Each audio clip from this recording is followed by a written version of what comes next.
guys, welcome to JD Computer Design Class. मैं सदुतुका how are you? I hope you are right. So guys, जैसा आपको पता है क्लास 9 का नया सिलेबस ऐड हुआ है CBSE की साइट पे. आप 24-25 का सिलेबस डाउनलोड कर सकते हैं. आपको दिख रहा है कि 24-25 का सिलेबस डाउनलोड किया हुआ है मैंने ऑलरेडी. तो अब इस सिलेबस के अकॉर्डिंग क्या है, इस सिलेबस के अकॉर्डिंग हमारे पास 2 चैप्टर यहाँ पर ऐड हो गए हैं. यहाँ पर 2 चैप्टर नए ऐड हुए जैसे डेटा लिटरेसी और मैथ्स AI. जो AI पहले जो कोर्स था उसके अकॉर्डिंग AI प्रोजेक्ट साइकिल अलग चैप्टर था, बट अब ये इंट्रोडक्शन AI के साथ ही AI प्रोजेक्ट साइकिल ऐड हो गया है. ले 2 चैप्टर अलग हो गए हैं ये वाले. यहाँ पर introduction data literacy, maths for AI और इंट्रोडक्शन जनरेटिव AI, ये 3 चैप्टर अलग ऐड हुए हैं इसके अंदर. ठीक है, तो आज मैं आपको बता रही हूँ कि इसके आपको नोट्स आप समझाने जा रही हूँ. इस चैप्टर को कवर करेंगे क्योंकि इस चैप्टर जो ऑलरेडी बुक छप गई है तो उसके अंदर हमारे पास नहीं है. जैसे कि यहाँ पर भी दिखाया गया है कि स्टूडेंट स्पेसिफिक स्किल में ये सब चीज़ें ऐड हुई है नहीं. ठीक है, डिटेल का करिकुलम जो आया नया हमारा. तो क्या क्या टॉपिक है इसके अंदर आप देख सकते हैं. डेटा लिटरेसी के अंदर सेकेंड यूनिट जो हमारा है, इसके अंदर ये हमारे सारे टॉपिक हैं जो आपको दिख रहे हैं स्क्रीन पर. ये सारे टॉपिक हैं हमारे डेटा लिटरेसी में. ये सारे टॉपिक हमारे इसके अंदर कवर हो रहे हैं. ठीक है, और हमारे मैथ्स AI में स्टैटिस्टिक्स आ रही है, प्रोबेबिलिटी आ रही है. ये सारे चैप्टर 9 में क्लास 9 में ऐड हो चुके हैं जो लास्ट ईयर नहीं थे, इसी साल से ऐड हुए. ठीक है, इसके बाद यहाँ पर आपका इंट्रोडक्शन टू जनरेटिव AI में ये सारी AI से रिलेटेड जो है सारे नए टॉपिक ऐड हो चुके हैं. ठीक है, तो हम इसको इस वीडियो के थ्रू हम लोग कवर करेंगे. ठीक है, तो वीडियो को लास्ट तक देखिएगा, ये आपके लिए बहुत हेल्पफुल रहेगा. ओके, तो हम लोग चलते हैं डेटा लिटरेसी की तरफ. जो यहाँ पर देखिए ये हमारा चैप्टर है. यहाँ पर आपको जो वेटेज चाहिए कि चैप्टर से कितने कितने मार्क्स के आएंगे, कैसे इसका पेपर बनेगा, तो वो तो आपको वेटेज अगर आपको 9 की देखनी है, आपको 10 की देखनी है, तो आप सिंपली इसका सिलेबस डाउनलोड करो. वहाँ से आपको स्टार्टिंग में ही सारा कुछ मिल जाएगा कितने वेटेज के चैप्टर आ रहे हैं. तो जैसे यूनिट 1 है उसके अकॉर्डिंग देखो AI प्रोजेक्ट स्टेजेस जो आप ऑलरेडी कर चुके होंगे. इवेल्यूशन इसकी वीडियो मैं ऑलरेडी बना चुकी हूँ. आप मेरे प्लेलिस्ट में AI में जाकर सारे चैप्टर देख लेंगे, मैंने ऑलरेडी कवर किए हुए हैं. कन्फ्यूज़न मैट्रिक्स का भी अलग से वीडियो उस पर बना हुआ है जो बड़ा इंपॉर्टेंट क्वेश्चन है, जो 4 नंबर का बोर्ड में ज़रूर आता है. इसकी वीडियो मैंने प्लेलिस्ट में डाली हुई है, आप वहाँ से जाकर चेक कर सकते हैं और सीख सकते हैं. ये क्वेश्चन बहुत ही इंपॉर्टेंट है. ठीक है, तो अब जैसे इसके अंदर ROC कर्व के बारे में बात किया है, ट्रू पॉजिटिव और फॉल्स पॉजिटिव जो इसका फार्मूला उसके अकॉर्डिंग हम कैसे फाइंड आउट कर सकते हैं. बट क्लास 9 के अंदर कन्फ्यूजन मैट्रिक्स फाइंड आउट करने के लिए नहीं है, निकालने के लिए नहीं है. एक्यूरेसी, प्रिसीजन और रेफरेंस स्कोर जो है वो सारा आपको क्लास 10 में निकालना, उसकी वीडियो मैंने उस पर दिखाई हुई है. ठीक है, अब इसके अंदर एक नई चीज़ ऐड हुई है, डैट इज़ कॉल्ड डेप्लॉयमेंट, जो अभी तक नहीं थी, कहीं पर भी 10th पे भी नहीं था. तो डेप्लॉयमेंट क्या होता है? डेप्लॉयमेंट एक तरह का हमारा रियल वर्ल्ड सेटिंग होती है. क्या होता है? रियल वर्ल्ड सेटिंग होती है.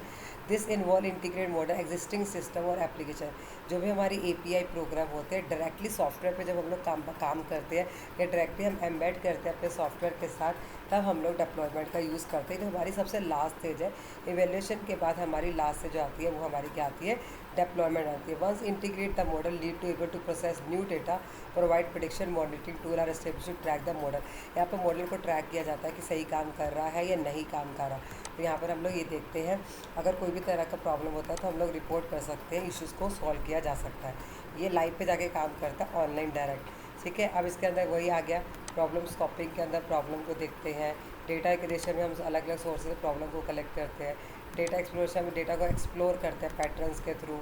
ठीक है, और मॉडलिंग के अंदर क्या होता है, हमारे अलग अलग टेक्निक्स का यूज़ किया जाता है, डिसीजन ट्री या रिग्रेशन, जो आप लोग पढ़ चुके हो. यहाँ हम ऑलरेडी पूरा चैप्टर कवर कर चुके हैं. इवेल्यूशन मॉडल में हम लोग चाहिए एक्यूरेसी निकालते हैं, प्रिसीजन निकालते हैं और रिकॉल निकालते हैं. तो ये चीज़ें, और लास्ट में हम लोग डेप्लॉयमेंट करते हैं जिसपे बता रहा है integrate the selected model to the company customer management system to predict the chunk risk of new customer. Check करते हैं कि अब क्या क्या दिक्कत आ रही है, प्रोग्राम में कोई दिक्कत तो नहीं आ रही, सब तरीके से सही काम कर रहे हैं या नहीं कर रहा.